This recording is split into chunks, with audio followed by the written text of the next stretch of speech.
एकदा एका पक्ष्याचा धान्याचा दाणा झाडाच्या ढालीमध्ये कुठेतरी अडकला होता। त्यावेळेस त्या पक्ष्याने त्या झाडाला धान्याचा दाणा परत करण्याची विनंती केली, पण त्यावेळेस ते झाड धान्याचा दाणा देण्यास नकार दिला।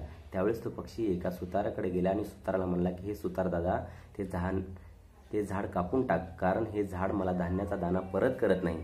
त्यावेळेस त्या सुतारानं त्यास नकार दिला। त्यावेळेस तो पक्षी एका राजाकडे गेला आणि राजाला म्हणाला की हे राजा, तू त्या सुताराला शिक्षा कर, कारण हा सुतार झाड कापत नाही, झाड मला धान्य देत नाही। त्यावेळेस तो राजा म्हणाला की मी हे काम करू शकणार नाही, तू इथून निघून जा। त्यावेळेस तो पक्षी एका माहुताकडे गेला। माहुताला म्हणाला की हे माहुता, तू त्या राजाला हत्तीवरून पाडून टाक, कारण हा हत्ती सुताराला शिक्षा करत नाही, सुतार झाड कापत नाही आणि झाड मला धान्याचा दाणा परत करत नाही। त्यावेळेस तो सुतार म्हणाला हे काम मला सांगू नको, तू इथून निघून जा। त्यावेळेस तो पक्षी एका हत्तीकडे गेला। हत्तीला म्हणाला की हे हत्ती, तुझ्या पाठीवर ज्यावेळेस राजा बसेल त्यावेळेस तू त्याला पाडून टाक, कारण हा राजा सुताराला शिक्षा करत नाही, सुतार झाड कापत नाही आणि झाड मला धान्याचा दाणा परत करत नाही।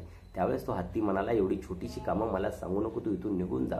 त्यावेळेस तो पक्षी एका मुंगीकडे गेला आणि मुंगीला म्हणाला की हे मुंगी, तू त्या हत्तीच्या सोंडे शिर आणि हत्तीचा चावा घे, कारण हा हत्ती राजाला पाडायला तयार नाही, राजा सुताराला शिक्षा करायला तयार नाही, सुतार झाड कापायला तयार नाही आणि झाड मला धान्याचा दाणा द्यायला परत तयार नाही। त्यावेळेस तो मुंगी म्हणाले की मी एवढी छोटीशी कामं करू शकणार नाही, तू इथून निघून जा। त्यावेळेस तो पक्षी म्हणाला की मी माझ्या चोचेनं राजाला शिक्षा करू शकत नाही, मी माझ्या चोचेनं त्या सुताराला शिक्षा करू शकत नाही, किंवा मी माझ्या चोचेनं त्या झाडाला इजा करू शकत नाही, पण मी माझ्या चोचेने या मुंगीला खाऊ शकते। त्यावेळेस ती मुंगी घाबरली। मुंगीने जाऊन हत्तीला सांगितलं, हत्तीने जाऊन राजाला सांगितलं, राजाने जाऊन सुताराला सांगितलं की तू ते झाड कापून टाक, नाही तर मी तुला शिक्षा करेन। त्यावेळेस तो सुतार आपले हत्यारे घेऊन त्या झाडाकडे गेला। झाड हत्यारे बघून त्याने चिमणीचा तो धान्याचा दाणा होता तो तिला परत करून टाकला। त्यावेळेस तो धान्याचा दाणा घेऊन तो पक्षी आनंदाने उडून गेला। आपली ताकद ओळखली पाहिजे, आपले अधिकार ओळखले पाहिजे। ती अधिकार, ती ताकद इकडे तिकडे न बघता आपल्याला घटनेने दिलेले अधिकार आहेत। म्हणूनच मी कृष्णदेव तुकाराम हब्बू आपणासमोर विषय मांडतोय, घटनेने दिलेले मूलभूत अधिकार आणि त्याची अंमलबजावणी। समतेचा हक्क हा सर्वाधिक महत्त्वाचा हक्क आहे। लोकशाही प्रस्थापित होण्यासाठी हा हक्क आवश्यक आहे। या हक्काशिवाय इतर हक्कांना काहीच अर्थ उरत नाही। भारतीय घटनेच्या कलम 14 ते 18 मध्ये समतेच्या हक्काचा उल्लेख करण्यात आला आहे। कायद्यासमोर सर्व नागरिक समान आहेत, कायद्यानं समान संरक्षण दिलं आहे। आंदोलनाचा हक्क, सार्वजनिक ठिकाणी धर्म, जात, लिंग यावरून भेदभाव करता येणार नाही अशी तरतूद घटनेत आहे। सामाजिक आणि आर्थिकदृष्ट्या मागासलेल्या विद्यार्थी आणि स्त्रियांसाठी काही अपवादात्मक परिस्थिती राज्य सरकार विशेष तरतूद करू शकते। केरळमधील सबरीमला मंदिरातील महिलांच्या प्रवेशासाठी दिलेला लढा हा एक महत्त्वाची गोष्ट आहे।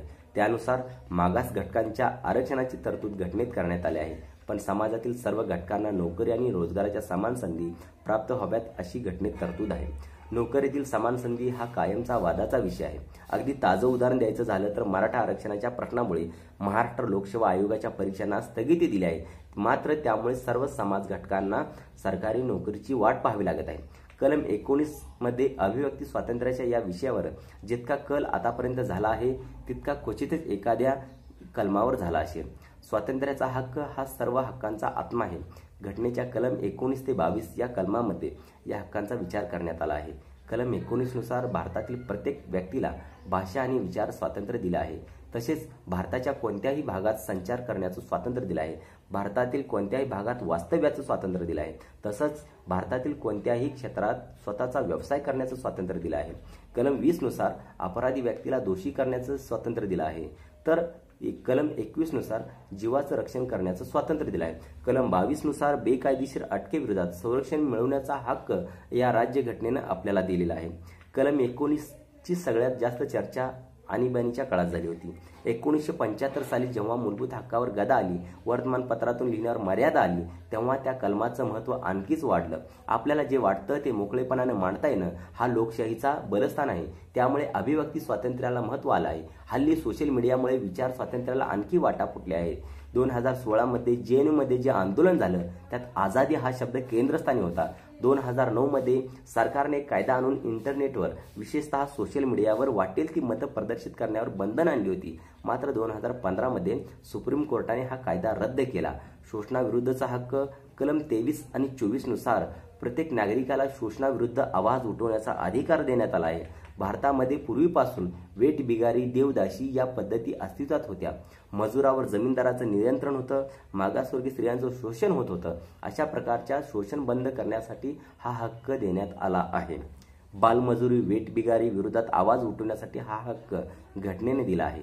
धार्मिक स्वातंत्र्याचा अधिकार भारतीय राज्यघटनेच्या कलम 25 ते 28 मध्ये धार्मिक स्वातंत्र्याच्या हक्काबद्दल माहिती दिली आहे. याचा अर्थ असा की भारताच्या प्रत्येक नागरिकाला त्याच्या आवडीचा धर्म निवडण्याची मुभा आहे.